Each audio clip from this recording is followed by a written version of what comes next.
సనత్నగర్ నియోజకవర్గ పరిధిలో వేసవి నేపథ్యంలో నీటి సమస్య తీవ్రతరమైందని ఎమ్మెల్యే తలసాని శ్రీనివాస్ యాదవ్ అన్నారు. పలు ప్రాంతాల్లో నీటి సమస్య ఎక్కువ కావడంతో ప్రభుత్వం చర్యలు తీసుకుని నీటి ఎద్దడి లేకుండా చూడాలని కోరారు. లేని పక్షంలో జలమండలి కార్యాలయాన్ని ముట్టడిస్తానని తలసాని హెచ్చరించారు. ఓటర్ల జాబితా సమగ్ర సవరణ విషయంలో ప్రభుత్వం చిత్తశుద్ధితో వ్యవహరించాలని తెలిపారు. 4వ తరగతి ఉద్యోగులతో ఎస్ఐఆర్ ప్రక్రియను చేపట్టడం సరికాదని, ప్రక్రియలో ఏమైనా అవకతవకలు జరిగితే సహించేది లేదన్నారు.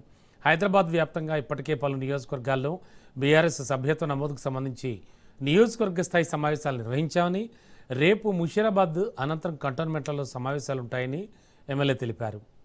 లక్షలాది మంది నీళ్లు లేక అల్లాడిపోతుంది. ఒకటి ప్రజా వ్యతిరేకమైనటువంటి ప్రభుత్వం మీద ఒత్తిడి పెంచడానికి, రెండవది స్పెషల్ ఇంటెన్సివ్ రివిజన్ కూడా అది ప్రాపర్గా జరగాలి. ఒకటి మెంబర్షిప్ డ్రైవ్ కూడా ఇంటింటికి వెళ్తాం, ప్రతి ఇంటికి వెళ్ళి మెంబర్షిప్ చేయడం. సేమ్ టైము ఎస్ఐఆర్ విషయం లేదంటే ఒకటి 18 సంవత్సరాలు నిండిన వాళ్ళు తీరా పోలింగ్ రోజు వచ్చి నా ఓటు లేదు నీ ఓటు లేదు అనే కంటే దీన్ని మీరు ఉపయోగించుకోండి. ప్రజాస్వామ్యంలో భారత రాజ్యాంగ నిర్మాత అంబేద్కర్ గారి ఆశయాల మేరకు ప్రతి పౌరుడు కంపల్సరీగా తన ఓటు హక్కు అనేది డెమోక్రసీలో అది వారి రైట్, తీసే అధికారం ఎవరికి లేదు.